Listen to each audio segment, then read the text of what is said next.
নমস্কাৰ বৰ্তমান আমাৰ দেশত লোকসভাৰ সাধাৰণ নিৰ্বাচন চলি আছে ইতিমধ্যে নিৰ্বাচনৰ ৬টা পৰ্যায়ৰ সামৰণি পৰিল আজি ভ্ৰমণৰ ভিডিঅ' আমি আলোচনা নকৰো ভ্ৰমণৰ ভিডিঅ'ৰ সলনি আমি লোকসভাৰ সাধাৰণ নিৰ্বাচনত বিভিন্ন টুকুৰা-টুকুৰ খবৰ কিছুমান আমি আলোচনা কৰিম আপোনালোকে ভিডিঅ'টি স্কিপ নকৰাকৈ চাই যাব সঁচাকৈ বৰ কিছুমান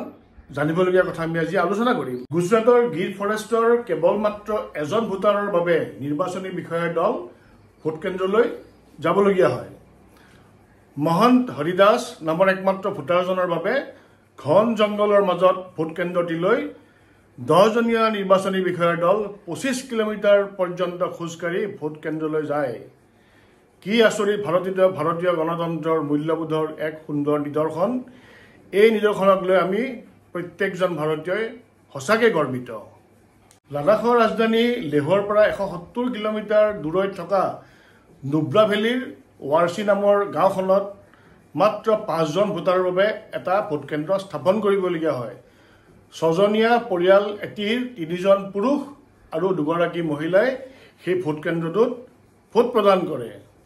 একেদৰে নিৰ্বাচনী বিষয়াৰ এটি দল অৰুণাচল প্ৰদেশৰ সীমাত একমাত্ৰ ভোটাৰ চকেলা টায়াঙৰ বাবে ভোট ল'বলৈ 40 কিলোমিটাৰ খোজকাঢ়ি ভোট ল'বলৈ যোৱা খবৰ আমি সকলোৱে পাইছোঁ নিকোবৰ দ্বীপপুঞ্জৰ শহীদ দ্বীপৰ ভোট কেন্দ্ৰলৈ নিৰ্বাচনী বিষয়াৰ দলৰ বাবে বিশেষ নাও ব্যৱস্থা কৰিবলগীয়া হয় ঠাইত ভোট কেন্দ্ৰ স্থাপন কৰাটো সহজ নহয় তেনে ঠাইসমূহত শ্বিপিং কণ্টেইনাৰ্ছ ব্যৱহাৰ কৰা হয় এই ডাঙৰ ডাঙৰ শ্বিপিং কণ্টেইনাৰ্ছবিলাক ভোট কেন্দ্ৰলৈ পৰিৱৰ্তন কৰা হয় আৰু তাত ভোট গ্ৰহণ কৰা হয় 2024 চনৰ সাধাৰণ নিৰ্বাচনত নতুন প্ৰজন্মৰ ভোটৰ প্ৰতি যথেষ্ট আকৰ্ষিত হোৱা দেখা পোৱা গৈছে যিটো এটা খুব ভাল খবৰ আমাৰ দেশত নিয়োগৰ ক্ষেত্ৰত নতুন চৰকাৰে গুৰুত্ব দিয়াটো প্ৰত্যেকজন যুৱ প্ৰজন্মৰ ভোটাৰে আজি বিচাৰিছে প্ৰবল গ্ৰীষ্ম বতাহে গোটেই ভাৰতবৰ্ষতে ভোটাৰ ৰাইজক যথেষ্টখিনি কষ্ট দিয়া দেখা গৈছে উত্তৰ ভাৰতৰ এটি ভোট কেন্দ্ৰত 42 বছৰীয়া এগৰাকী মহিলাই 3 ঘণ্টা শাৰী পাতি হঠাৎ অসুস্থ হৈ ঢলি পৰে আৰু লগে লগে তেওঁক হস্পিটেললৈ লৈ যোৱা হয় উত্তৰ প্ৰদেশৰ ফাৰুকাবাদত এজন 17 বছৰীয়া ল'ৰাই